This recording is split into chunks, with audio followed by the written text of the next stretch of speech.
So in Q3 of 2023, Mansa-X, the Kenya shilling fund, delivered a return of 4.63 for that quarter, which we believe is a very good return, very comparable to the previous quarter's return, which is around 4.7. So fairly consistent return. And that brings the annualized return year to date to about 17.76% net of fees, which is still a market beating return.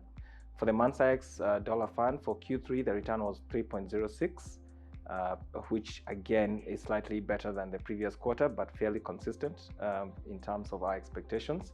And that brings the Mansa-X dollar fund return year to date to about 12.33%. Again, we believe this is a very good return and beats the market average.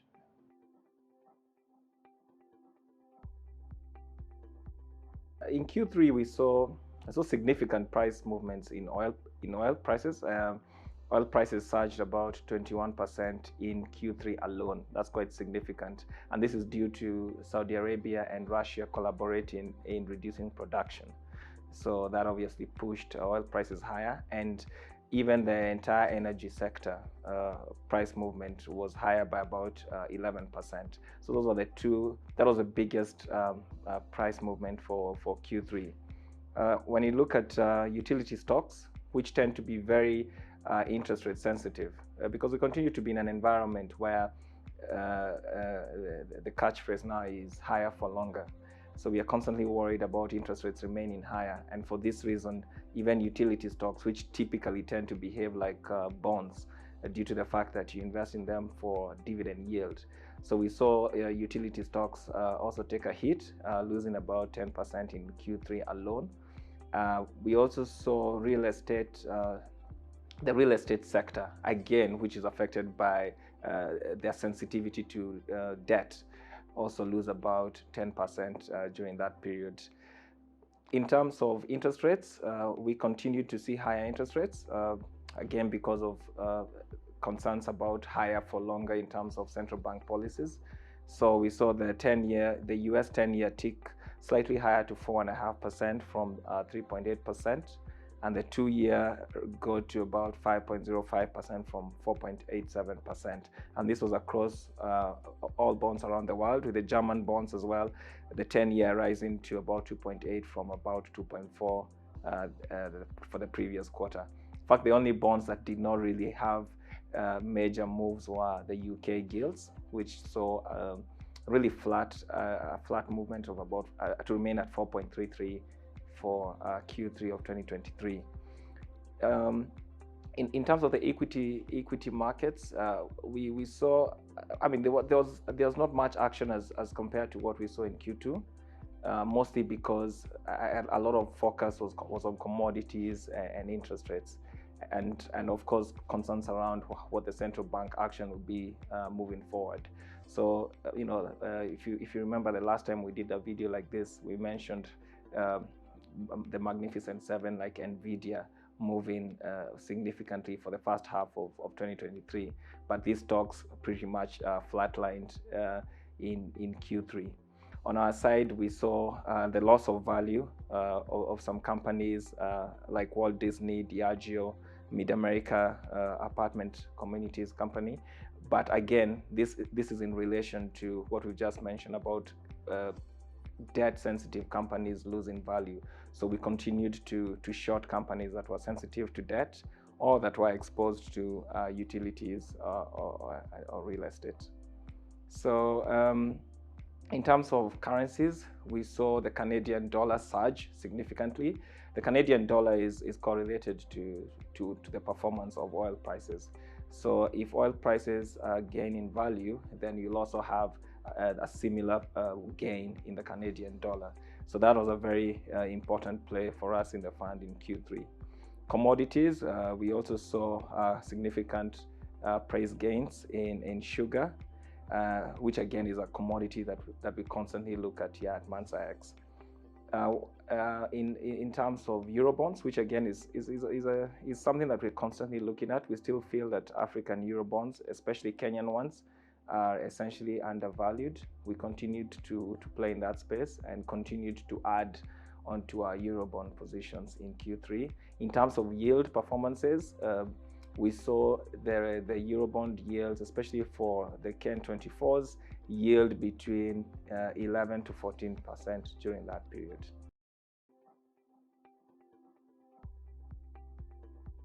First of all, to be clear, we state in our fact sheet the top 10 holdings.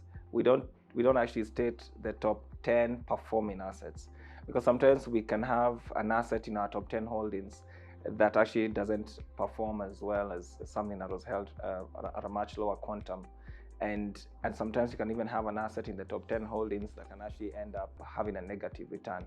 But in terms of the top 10 holdings, in the fund, one of the biggest holdings was Eurobonds. Like I mentioned, we continue to see a lot of undervalued Eurobonds, especially the Kenyan ones. We believe that how the market perceives African Eurobonds, it tends to be wrong, especially for a country like ours. So that was one of our top holdings, and it performed very well and continues to give our clients returns, especially because we're talking about a dollar-denominated asset in an environment where the shilling is losing value. So this tends to give a very good return for our Kenya shilling fund investors. The other asset class in terms of interest rates that we were invested in were the US 2-year Treasury notes, where we saw the yields ticking higher. So when yields tick higher in bonds, then you see lower prices. So we are essentially short the US 2-year bonds, and that contributed significantly to our return.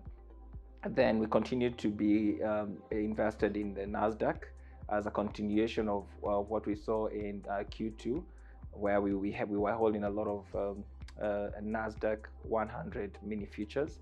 Of course, this did not perform as well, because in Q3 we actually saw the depreciation in value of tech stocks, not significantly, but typically we lost a bit of value there. But we still believe, there'll be a reversal of those movements in the next quarter. We were also in the commodity space. We tend to be very active in commodities. We were holding about 2.69% of the fund in sugar. And we saw the price of sugar actually surge by about 14% in that quarter. So we were very happy about our investments in sugar as a commodity. Then again, like I mentioned earlier, the Canadian dollar is a very good proxy for tracking the price of oil in markets, and we were very heavily long in the Canadian dollar and in gold as well.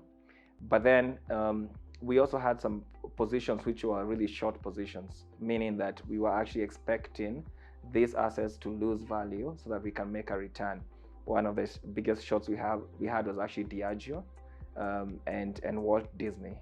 Those two companies are typically affected by consumer spending.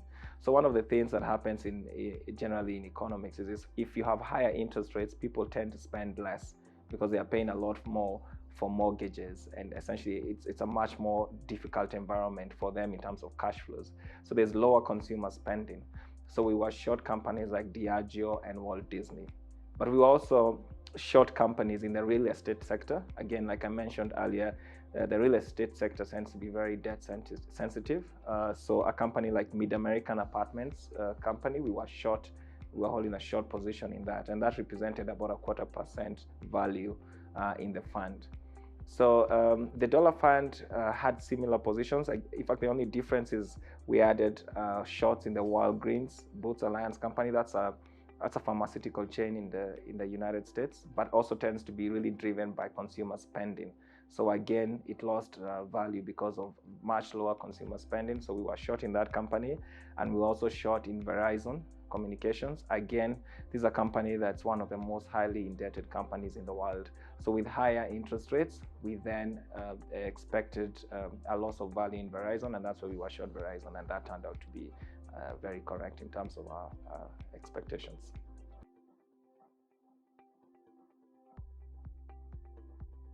Well, the fact that the Mansa-X Kenya Shilling Fund continues to deliver a positive return even when the shilling is losing value against the dollar. I mean, it proves what we've always said, that Mansa-X is designed to actually weather such storms. And in fact, on the flip side, it has actually helped, because you'll find that within Mansa-X Kenya Shilling Fund, we've also invested in foreign currency denominated assets, which again obviously end up adding to the return that Mansa-X is able to deliver. That's why you're seeing the year-to-date performance for Mansa-X Kenya Shilling Fund is better this year than it was last year, and we project to close with a much higher return this year than we did last year. Mostly because of exactly that. You have a weaker shilling, and that weakness in the shilling actually augments the return that we have within the fund in foreign currency denominated assets.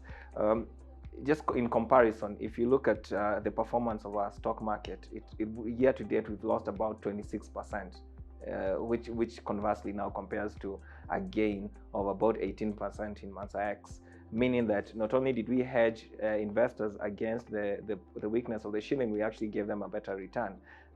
Our stock market is significantly exposed to offshore flows. So it's not that the underlying fundamentals in the NSE were poor, but it's really just that foreign investors were participating less because of concerns about being able to access dollars in the market, and that's why you saw the NSE lose value. And I think this is a conversation as a country we need to start having with ourselves as to why we have such a disproportionate amounts of investments in our stock market from foreign investors, because that affects how the Nairobi Stock Exchange behaves when the shilling is losing value. As a comparison, the Japanese Stock Exchange, which if you look at how our dynamics in terms of currencies are, we are actually trading at par with the Japanese yen at around 150, but their market gained about 26% over the same period that ours lost exactly the same amount, due to the fact that their market is more has a lot more domestic participation, and in fact faced the same headwinds as ours faced in terms of foreign investors keeping out of that market. But their market still gained 26%, ours lost 26%. So that's a conversation I think as a country we need to start having around why do we have such low participation of even institutional investors in our own stock exchange. Our own institutional investors do not invest as much as they should in our local stock market, and that's the truth, and that's something that we need to discuss and see how we can flip that, because that's a narrative that obviously needs to change, because we then refuse to move capital from our savers into our stock market, and we really need to check whether that's a really efficient way for us to mobilize and utilize capital. So as Mansa-X, however, we are happy to say that we continue to be very hedged against foreign exchange currency risk, and we've been able to deliver a good return whether or not the shilling has been losing the amount of value it has been losing. And then we also again have a Mansa-X dollar fund, and we have seen a lot of our clients have actually invested in the Mansa-X dollar fund.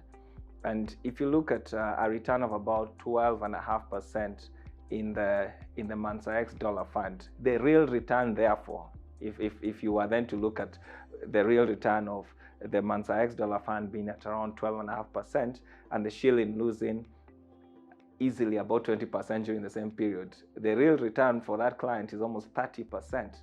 So again, proving that a Mansa-X investment, even if you were to invest in the dollar fund, is really a significant return, a very lucrative investment for anybody. So Mansa-X, Kenya shilling or dollar, we are very confident that the funds create a very well hedged investment for any investor who is looking to have a return and is worried about being exposed to the weakness in the local currency.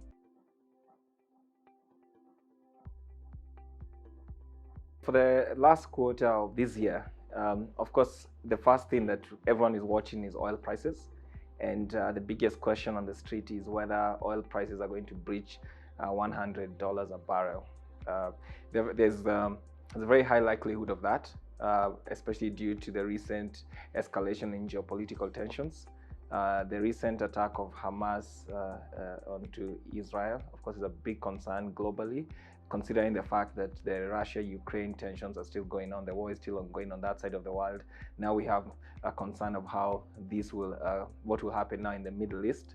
So we expect that oil prices will be the biggest risk in Q4, and higher oil prices might actually be the reason why we again tip into further inflationary concerns just when we were solving them. If you look at the recent central bank actions around the world, we've seen US inflation gradually reduce. Now we are at 3.7%. The target is to go at least to 2%. That has always been the target. And now just when we are dealing with this, now we have to worry about the inflationary pressures of higher oil prices. So this is the biggest concern for Q4. And especially coming in the light of what the central banks around the world, especially the Fed, what they've been trying to achieve, something called a soft landing, which is trying to bring inflationary levels to the target of 2% without conversely creating a slowdown in economic growth. That has been a very big concern. Now it's been further complicated by this geopolitical tension. So moving forward, that will be the biggest concern for Q4. Of course, we'll also be watching consumer spending. If we continue being in an era of higher for longer interest rates, how this will continue to affect consumer spending due to higher mortgage rates and especially the cost of debt for consumers. We'll see how this will affect consumer-dependent companies. We'll also continue watching, as we did in Q3, the sensitivity of debt-dependent companies on higher interest rates, because it's becoming clear that we will be in a period of much higher interest rates for longer than we initially expected. Additionally, we believe the local stock market continues to offer excellent value for investors. Ourselves, we're also still looking at a lot of stocks locally. We believe lower stock prices have now created very good potential for longer term returns for investors, and this should not go unutilized. We still believe that any serious investor should also be looking to hunt for very well valued stocks in the stock market right now. And at SIB, this is something we continuously look at, and I hope the investors who follow us also follow our research that we share with the market in terms of the stocks that we are looking at and how you can actually invest and have longer term returns on such investments. At Mansa-X, there's also some of the assets that we invest in. We're very active in the local stock market as well, and we also think everyone else should be looking at these investments. So Q4 might be very much a continuation of what happened in Q3. Mansa-X will continue to play along those dynamics and try to adjust our portfolios as we see fit. We'll continue, as we have in Q3, to continuously see how we can increase exposure to assets that we believe will rise due to inflationary pressures of oil and higher energy prices, and we'll continue to see how we can create short positions if in companies that are sensitive to higher interest rates. So we'll be taking advantage of those movements. We'll also be watching yield assets. We'll be watching fixed income assets. We'll be watching the US Treasuries, the German bonds, and locally we'll be very keen on how the Euro bonds behave. We are especially very curious to see whether our own central bank here will actually buy back part of the Euro bond 2024 that should be maturing next year, and to see the effect of that in terms of how it affects secondary market trading of Euro bonds in the market. So we expect it to be a very interesting close to the year, but we expect that it should still offer investors and portfolio managers a very exciting opportunity to derive returns for the investors.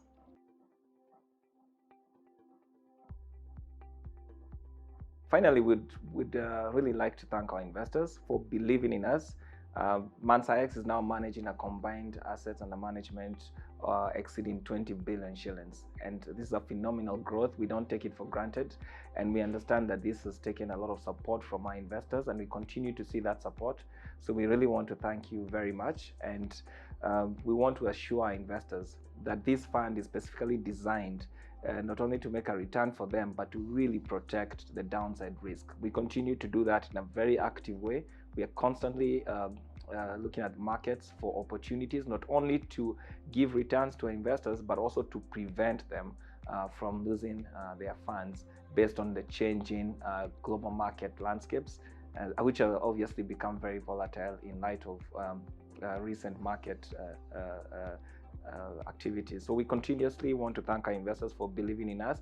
We believe that the fund will continue to be profitable. We believe that the fund will continue to give a higher than average return. Now, during the last session like this one, we mentioned to our Muslim brothers and sisters that we were creating a Mansa-X Sharia product for them.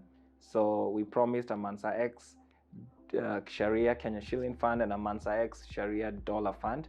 We are now pleased to announce that the Mansa-X Sharia Dollar and Shilling Fund are now fully operational.